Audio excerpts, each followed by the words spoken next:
tofandi na biso na kombo na Yesu. J'ai béni les Seigneurs pour na paiement na bombo ya pesi biso. Pendant que biso tozoloba ba mingi bazokunda malelo. Pendant que biso tona ndako na Nzambe ba mingi bazana passer à ba bonbon eza grâce Nzambe asali biso ya kozala envie. Ata ozolukana no zuite mais pe mozana ngo eza suffisant. Ozala miso bazoluka ou biso tozoluka bazana ngo mais bana pe maté le wana tikali ya batos. Je bénis le Seigneur pour la vie, pour la semaine oyo avant dernier dimanche il y a mois de juin. Pe na pesi bilonyo sombote na kombo na Yesu Christ. Amen. Komisi nkolo na enseignement na biso tozo zoa. Enseignement oui izopambola biso ebele sur l'évangélisation. Tobaki évangélisation eza déplacement. Christ atikaki lola akitaki na sia mabele ndenge livre ya Luc chapitre 19 verset 10 elobi ke ayaki na mokili pona kobikisa bayeba bumba. Amen. Et pour ça ya Christ na sia mabele ezalaki ba oyo babunga babika.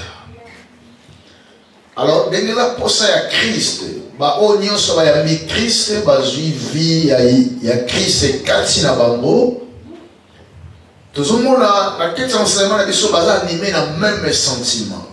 Ya komona bato o babunga babika. Ya komona bato baza perdu ba retrouver les chemins qu'il faut. Oyo Christ azwaki lokola likabo na sia mabele abombaki yango emokote mais aservaki yango na bamosusu. Tout au long de l'enseignement na biso sur l'évangélisation tout le monde a raconté que Christ a vu dans bango. Onyoso bazwaki batika ki na bango mokote. Rencontre ya Christ etika ki bango bakanga mono côté. Et là qui motivation beaucoup supérieure o emema ki bango pona ko parler sango malamu ko bango bazwi. C'est vrai. Et donc, quand on a la samala, on peut la sous, c'est quand on a la samala, pour la batousse. N'est-ce pas, samala, mouzoya, pour moutati kamasu. Mouto a gagné la vie dans le péché. Quand on me met ça, il y a repentance, il y a ce qu'on a la samala, mabé pour naï. Alors, bien aimé dans le Seigneur, tout le monde a qui, quelques semaines passées sur les 4 lépreux, la Katina Samarie, dans le moment il y a famine, comment babikisaki mokili, babikisaki ekolo na bango pardon, à cause il y a un fort basalaki. Par contre qui na katina Syrie, boye bayaki de lever la Seigneur na Assyrie, de esika bayaki ko découvrir biloko, et là qui na force là qui katina bango, au Seigneur a déversé et permettait qu'il bango et basili sanzala ya mboka la bango. Mais tant que 4 lépreux bazolia balobi nous n'agissons pas bien. Car aujourd'hui c'est une journée de bonnes nouvelles. Balépreux babala ki bato na bokono. Mais oyo bango bakutana ki nango baboya ki ko bomba sango bala mwana bango moko. Amen amen. Balinga qui ko partager. Bien aimé, à moins que repentance et salement sincérité, si réellement repentance est sincère, et si ka oyo uta, on peut permettre jamais mon abatu musuba qui est en voie. Na badoration na biso mingi to bagankolo, o kangola na monoko ya kosi. Mais pendant que tout le monde a battu Moussou Bazo Kotana, mon okoankos, tous ont le courage de approcher.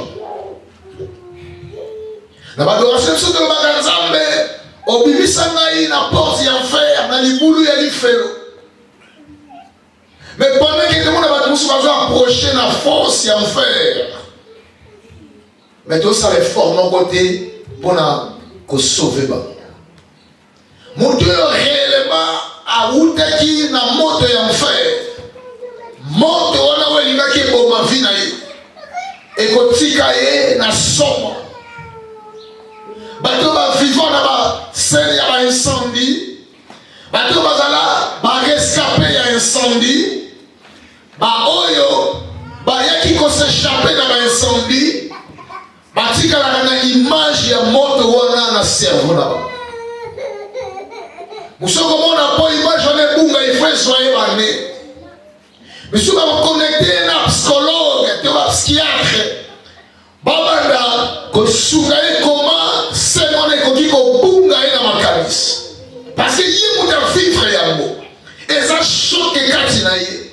À chaque fois que mon moto approche moto, c'est pas ça katinaye. Et quand il y a comme ça là été, aïe qu'on t'aime sa moto là. Mais tandis que biso te va encore la biki sa biso na porte ya enfer. Mais souvent, ma vie, le but, c'est qu'il y a la même porte en fer. Bien aimé, est-ce que notre salut est réel? Tu vois comment on incarne la femme samaritaine?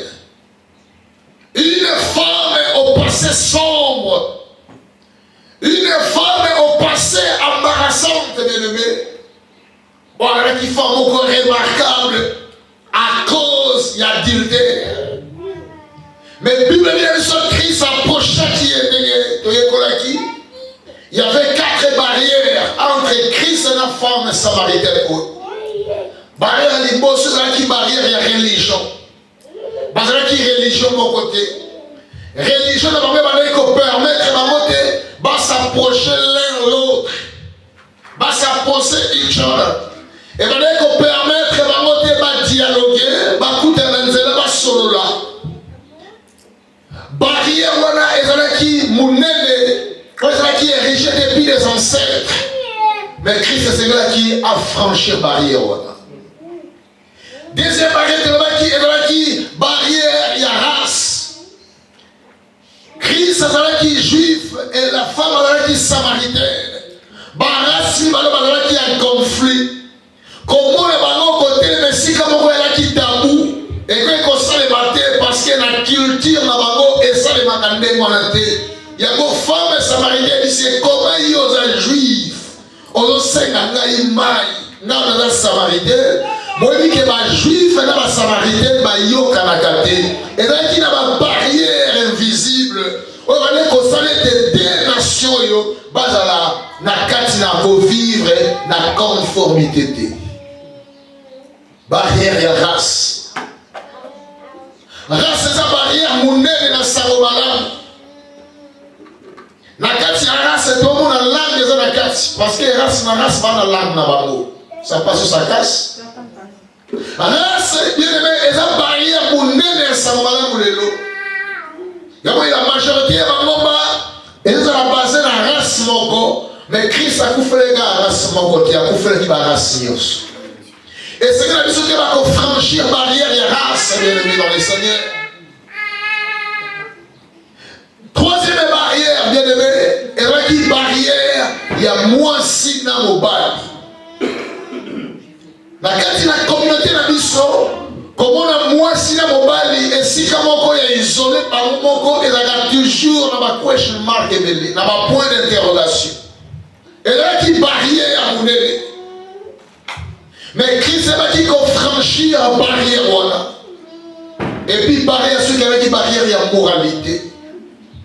Christ est là qui me sent les saints de Dieu. Mon Christ est dit qu'on va loin de Dieu, mon pas qu'on l'a mis ensemble. Mais tandis que la femme est là qui n'a qu'à la fornication. Mon saint quoi approcher mon tour il y a réputation ma belle. Et là qui barrière pour la juif. J'aimerais savoir pourquoi raison Christ est bâti dans la communauté jamais la case n'a pas canaille. Pour abandaki quoi approcher battu ma vie à ma vie. Et tout le monde a tout sur la case communauté. To capter la bango ndelo. Par rapport à autre yo que la bango, moi je vais approcher bango exact. Bien aimé dans le Seigneur, il y a quelque chose à cacher dans la case histoire. Moi si un tabou, il y a celui c'est son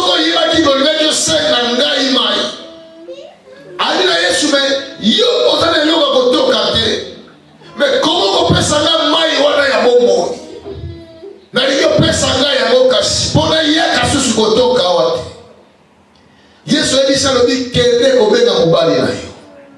Abi Christ nazana mobilité. Abi on le dit nazana mobilité. Ngana yete ozalaki na 5 mibali. Mais oyo ozana ena ndako sikoyo azaya yote. Mosana atali abi na moni ke yo sa Christ. Bien même quand la salvation ngolu ezana makamuso totanga na Bible. Mais tu comprends la moitié le lengue zabali qui te comprend. Yesu albi na mona moso azalaki na 5 mibali. Mais oyazane pour le moment à sa 6e. Soki quartier na bango, ville ya Samarie. Ba yebaki peke moso azalaki na 5 mibali. Soki Yesu lobaki eloko wana, moso na lingaki akamwati. Amen amen. Parce que ayebi ke quartier nyonso bayebi déjà ke nga nazali na 5 mibali. Donc ndenga lobi yango eko etoninga te. Parce que c'est le comment il est est-ce que ça passe sur sa tasse? Donc c'est l'hypocrisie de l'homme comment est convaincre moi sur que à sa merci. C'est que oh yo para musu Samarie batane la raeba exagéraka. Ba musu na Samarie bakatela ya bima na 50. Mais yé moko na kati ya motema na ye. Ayebi yo mokili tengela kayete. Dire mokili exagérera toujours. Le bas, le monde exagère. Mon qui dit, bah, voyez, on y a tout mes tickets, oh, yo, ticket, là, qu'on s'arrête.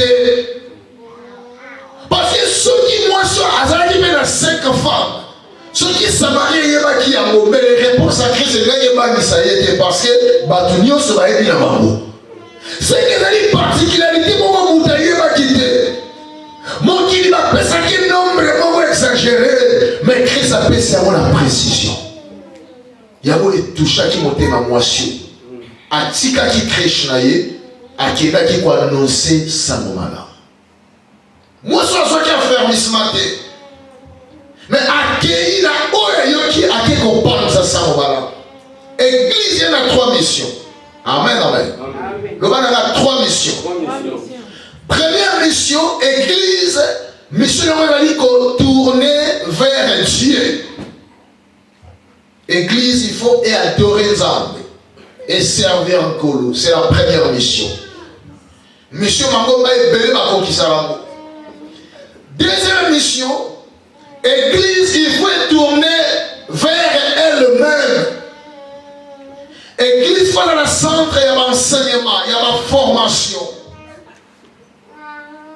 Église, il faut préparer, à former, à servir dans la vision.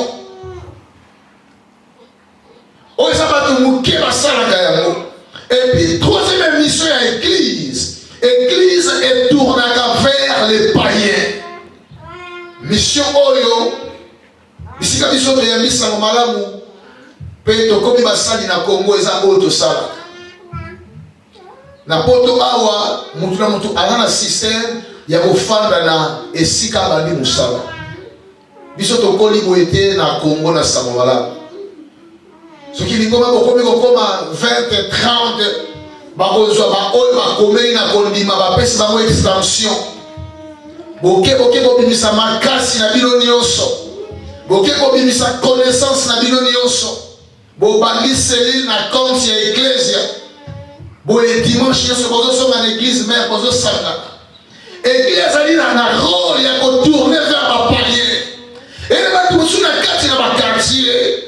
Par rapport à Oyo to Yokela Bango, il y a Oyo Batubalo Bakapona Bango, et comme il peut obstacle à approcher Batouana. Et dans la Batou, sous à côté de la carte de l'église, la Bino Batubagoya, sous tes pauvres aïe, bien ça, Moutumabi. Dis-le, ceux qui y est sur l'équipe de Batoumalambo, Aïga Ayati, Ayaki pour la Batoumabi. Batoubaga, ma fille à ma paix. Ya fille ya soli, ya bona kati na ecclesia, okoiko seka mutu te, okoiko tiola mutu te, okoiko mwakela mutu mwakela te, parce que mwakela ebongo lisaka mutu motema te, mais c'est la parole de Dieu. Ce qui est percé na kati ya motema, eko changer mutu. Et là, pour na ba jeton na yote, pour na ba mwakela te, changer, mais c'est Dieu qui convainc les cœurs. Des dimanches passés, on a dit ce qui nous a pas dans le thème, mais les bisous si tu kunda matopola. Ce qui nous a mis à Jija Kabatu, n'est pas ta qui va Jija Kabatu, mais les bisous de la Sonabo Moïté.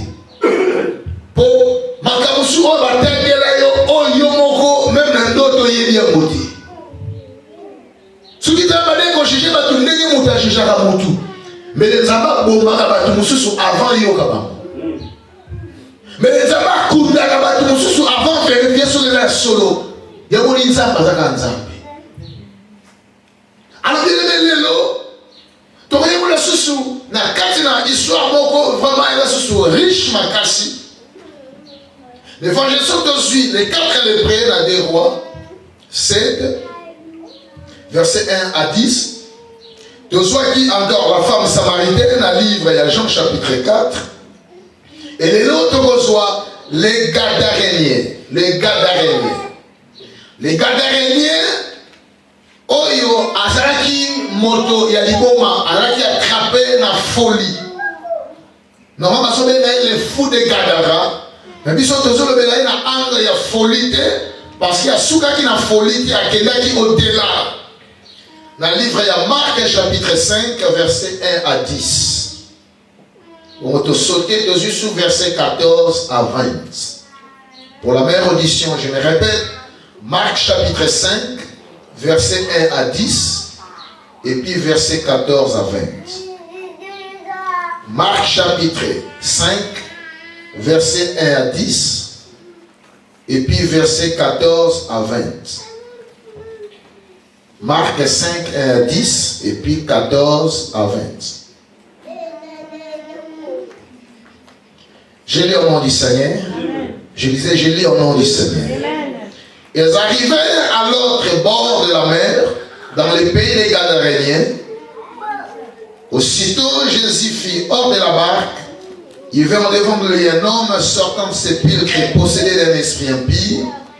Cet homme avait sa demeure dans les sépulcres et personne ne pouvait plus le lier, même avec une chaîne. Car souvent il a eu des fers aux pieds et il avait été lié des chaînes. Mais il avait rompu les chaînes et brisé les fers, et personne n'avait la force de les dompter. Il était sans cesse jour et nuit dans les sépulcres et sur les montagnes, criant et meurtrissant avec des pierres. Et en vue Jésus de loin, il a couru se prosterner devant lui, et s'écria d'une voix forte: Qu'y a-t-il entre moi et toi, Jésus, fils de Dieu très haut? Je t'en conjure au nom de Dieu, ne me tourmente pas. Car Jésus lui disait: Sors de cet homme, esprit impie. Et lui demanda: Quel est ton nom? Les gens et mon nom, lui répondit-il, car nous sommes plusieurs. Et il priait instamment de ne pas les envoyer hors du pays. Verset 14. Ce qui les faisait perdre s'enfuir et répandirent la nouvelle dans la ville et dans les campagnes. Les gens allèrent voir ce qui était arrivé. Ils vinrent auprès de Jésus et ils vinrent les démoniaques, celui qui avait eu la légion, assis vêtu et dans son bon sens, et ils furent saisis de frayeur. Ceux qui avaient vu ce qui s'était passé les racontèrent ce qui était arrivé aux démoniaques et aux pousseaux. Alors ils se mirent à les supplier, Jésus de quitter leur territoire. Verset 18. Comme il montait dans la barque, celui qui avait été démoniaque lui demanda la permission de rester avec lui. Jésus ne lui permet pas, mais il lui dit: Va dans ta maison, vers les tiens, et raconte-leur tout ce que le Seigneur t'a fait et comment il a eu pitié de toi. Il s'en alla et se mit à publier dans la Décapole tout ce que Jésus avait fait pour lui, et tous firent dans l'étonnement. Amen. Amen, amen, amen. Est-ce qu'on peut acclamer pour la parole du Seigneur? Et ma beaucoup on a prié. Abeta madame, please. Wow, Seigneur. Amen. Na passage de Timothée là, et là, et là comme moko et qui ko dérangé dans ma casse depuis semaine passée. Et dans verset 19, place dans le table. Avant de parler de ya mutu moko azalaki na liboma, mais mutu te bikisami Yesu alingaka kabone matana masuwa. Verset 19 le dit était mutango abondeli Yesu. 18 na 19 abite abondeli solité na landa yo. Yesu a payé permission te. Habite kolanda gate kende makambo esalameli yo loba yango na ndako na yo mpe na ville na yo mpo bato babika. Amen. Bien-aimé, la zèle moko excessive. Ce qui est réellement au bika, bien-aimé, au kotika la kinyate. Ce qui est réellement au kanolama, bien-aimé, oyo nzamba sala katina yo et kotina kayo olanda nkolo na bomoi na yo. C'est ça la vraie repentance. Mais l'histoire autour kotenda eza mutu moko na kati na Gadara. Gadara ezalaki mboka. Christ alongwaki na mboka mosusu bongo aya na pays oyo ya Gadara. Tango bakatisi na ebale na masuwa bakomi na kati na moko ya Gadara, sali na frontière ya pays ne Christ ekokutana na mutu oyo. Babina biso mutu oyo alaki possédé. Il y a beaucoup de détails vraiment dans la histoire na yebi que son ngomé ko permettre biso. Il y a des morceaux de moni mutu oyo ne azaye mutu nkolo yaki ko bikisa. Tangu nzamba ko za na rendez-vous na yo, tangu suyo mo yeba te ke nkolo na rendez-vous na yo. Tangu Christ azoya na kati na Gadara, et ba ki pona ko bikisa mutu oyo. Mais bien aimé le biko nyonso ebundisamaka. Na nzela ntango Yesu azoya nde esika bakutanaki na tempête na kati na mai. Samedi ba esprit oyo banimaki mutu oyo balingaki jamais Christ akota na territoire na bango. Alors façon ya koempêcher ezalaki babimisa tempête na kati na mai pour Christ na badisciple na ye bazinda na kati na mai. Parce que la Christ a une rencontre dans mon toit. Mais tellement que Christ a le roi de la nature, il va maîtriser ma vie. À calmer qui mon peuple. Mais à côté. Quelque part, quand il y a une frontière du pays, mais c'est que Christ a coûté qui dans mon toit. Frontière, on va décrire qui cimetière. Mon toit est qui malade, moi, qui bien. Mais bon, il a dit qu'il possédait. À cause de la possession démoniaque, et il y a qui comme ça y est, na kati na folie. Alors, moyen afin de la cause à la quitter, à quelqu'un qui confond dans la kati na cimetière. Bien aimé dans le Seigneur. Force démoniaque. Ce qui est animé monte. Et qu'il faut déplacer dans l'île à yo ya destiné. Et quand il kolongola yo esika nzambe ya bongisa pona yo et même yo esika ya mabe ba décision belé ba tu bazoka na kati na vie mingi bien levé ezaka na se influence ya ba démon ya moni lelo ba tebele ba fina ba we bongi à cause de ba décision bazwaki ba vie belé pepebi à cause de ba décision. Il y a une décision, et là, moko eloko oyo bazwaka ngo na kanda te, na mawa te, na esengo te, na sentiment te, décision nyonso faut consulter volonté ya Nzambe. Bien aimé dans le Seigneur, mutu akomaki na kati na cimetière. Est-ce que tu connais dans la télévision comment mutu azalaki agressif? Akomaki kofanda na kati na cimetière. Moto moko te akokaki kokanga ye parce que katina ye alaki na une force terrible. Alaki na une force, tout ça même en français, une force surhumaine. Makasi moko likolo ya makasi ya bomoto, likolo ya makasi ya normal, likolo ya makasi ya sport. Abanaki ko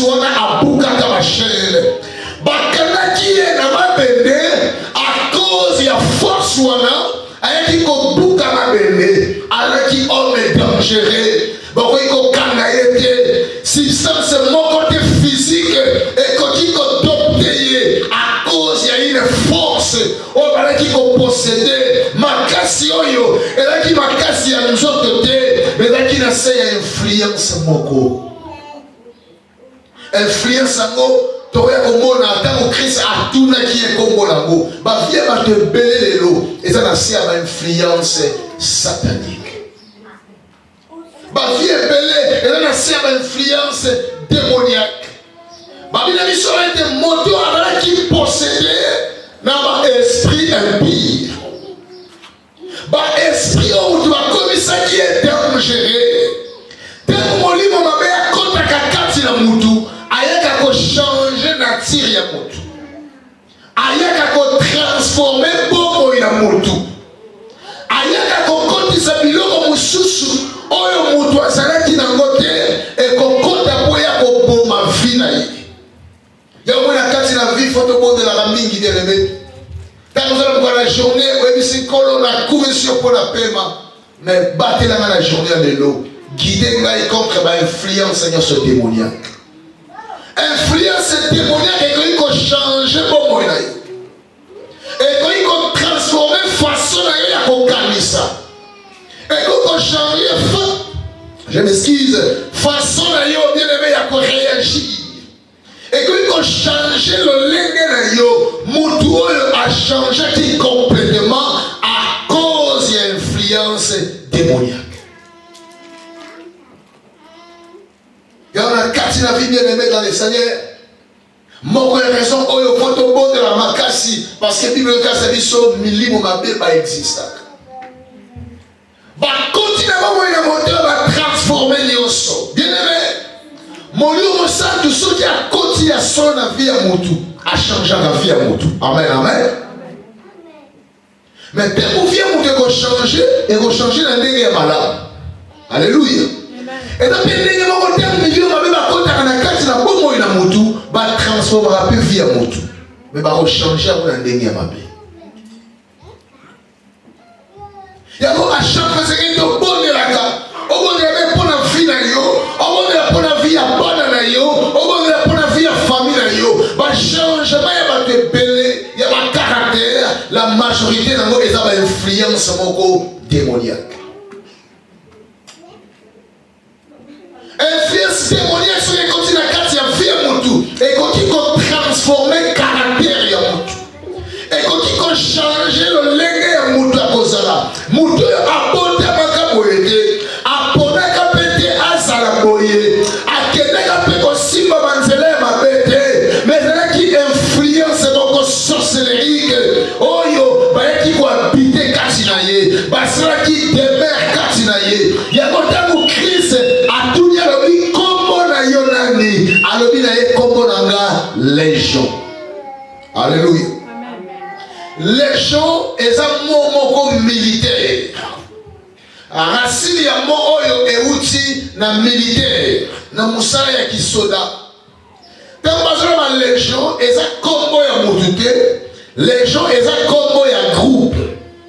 Na kati na armée eza na ba bataillon. Ba bataillon na bataillon ba kabula kango selon ba légion. Alors légion est là qui pratique la romaine. On est pour pratiquer une armée romaine. Légion est dit que le groupe et les soldats ont nagé de 1000 à 5000. Donc la carte de légion, les soldats va cause à 800. Va cause à la 500. Ceux qui vont mouquer va cause à la 1000. Ceux qui vont ébéler va cause à la 5000. Donc, la légion est un nombre, il y a 1000 à 5000. Ce que tu as l'objet que comme on a la légion, et il y a un nombre de 1000 à 5000 hommes. De 1000 à 5000 esprits. Situation de quoi vous allez me mais Bible a dit quelque chose, bien aimé dans le Seigneur. posséder. Aussitôt que Jésus fit hors de la barque, il vint au-devant de lui un homme sortant des sépulcres. Sépulcre ezali cimetière, tout tombeau. Amen. Babylone qui possédait d'un esprit impie. Oh, alors elle a possédé d'un esprit impie. Donc un esprit impie ezali na sengeli. Amen, amen. Mais dès que Christ a tout nié, comme on a yonali, a dit comment on a mis en légion. Les gens te le disent, ezali entre 1000 à 5000 esprits. Amen, amen. Nalingi ont remarqué et différence dans la carte. Dans l'introduction, on a dit que Moutouana a qui possédait un esprit impie. Donc c'est que Moli Moumoko. Mais dès que Christ a tout dit comment a dit les gens ont de 1000 à 5000 esprits, de 5000 démons. Alors, différence au bon ami. En réalité, il y a une différence. Et il dit qu'on a salué sur les enseignements. Mon aîné, que les gens ont un esprit moussou, azaye moko, matrabaya na esprit moussou. Amen, amen. Ce qui moutou a commis na molimo ya ekobo. Moutou wana bakotika na molimo ekobo te. A travailler pour molimo ekobo et travailler malade. Faut que ça l'accompagne na molimo ya mensonge. Amen, amen. Ce qui molimo ya mensonge a commis un limé na ye, bakoye susu kobakisa molimo ya envie. Pour sans envie, sans mensonge, moi je vais pratiquer et comme de fornication, ils ont dit. Bakoye susu kobakisa susu akomi ko travailler na molimo mususu ya masanga. Masanga ememi na kati na envie. Bongo sima ya envie wana ayeko kuwe na kati na lisumu ya ekobo. C'est-à-dire, na kati l'introduction va bien de mouton qui animé et possédé d'un esprit impie. Mais dès que Christ a posé question à l'objet, comment on a les gens, ça dit doser belé. Les gens ont dit de 1000 à 5000 esprits. Dès que la kati armée romaine, de 1000 à 5000 soldats. Amen, amen, amen. Alors, bien aimé, et dit qu'on a vu sur les contradictions. Il y a des esprits, ceux qui animent Mouta, comme ils travaillent avec des autres esprits. Il y a mon Christ a dit que dans mon lieu, ma mère a dit Marakati na moto, a dit que Luka et Sikamoko, o eza pepele. Ceux qui écoutent Sikamo, pepele, a voyé maintenant côté les Sikabimi. Ceux qui Sikabimi, eza vide. Bah, combien on est de côté, a dit que soit combien d'esprits, c'est de autres esprits, plus méchants que lui. Pourquoi il y a mon côté? Parce que dans le domaine spirituel, il y a un esprit qui va travailler dans l'esprit. Amen. Parce que tu comprends ça, il y a un molimo ya kanda. Mais molimo ya kanda, c'est comme il travaille dans molimo ya haine. Il y a des esprits qui travaillent avec des autres esprits. Il y a un molimo en tant que chrétien. Tant qu'on fait la porte, c'est un péché. On fait la porte dans molimo mon côté. On fait la porte dans molimo et belé que côté kati na bombo na yo. Il y a beaucoup de raisons, péché et Seigneur chrétien aïna yango, pas maintenant faut la porte dans l'esprit belé. Il y a des esprits qui travaillent avec des autres esprits. Alors, bien aimé dans le Seigneur, on a dit sur un mouton qui possédait d'un esprit impie. Pourquoi posséder? Étant que chrétien, on a obligé à l'éloko. Dans le domaine, il y a minimum et dans la 3 termes. Tout peut 3 verbes. Il y a l'émotion ezali oppression. Il y a l'imbalé ezali obsession. Puis il y a l'issap ezali possession. Ils ont qu'elle presque un mot. Dans le domaine, terme ou milieu, ma mère baso ya koso mutu na kati ya boumou ezali 3 termes, 3 verbes. Oppression, ouais, outil na verbe oppresser. Obsession, et outil na verbe obséder. Possession, et outil na verbe posséder. 3 termes oyo, et ça y est le thermomètre spirituel. Et le terme ça degré, il y a beaucoup, il y a beaucoup de monde, il y a molini. Là on va expliquer oppression et zali. Oppression et outil na verbe oppresser et zali va attaquer. ozali kozwa batake moko satanique na butu